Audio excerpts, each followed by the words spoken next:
Walk Slowly by Donna Faulds. It only takes a reminder to breathe, a moment to be still. And just like that, something in me settles, softens, and makes space for imperfection. The harsh voice of judgment drops to a whisper.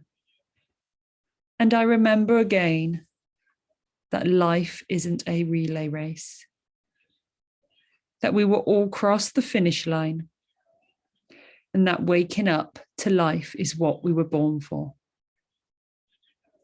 As many times as I forget and catch myself charging forward without even knowing where I'm going, that many times I can make the choice to stop, to breathe and be, and walk slowly into the mystery. That's Walk Slowly by Donna Faulds.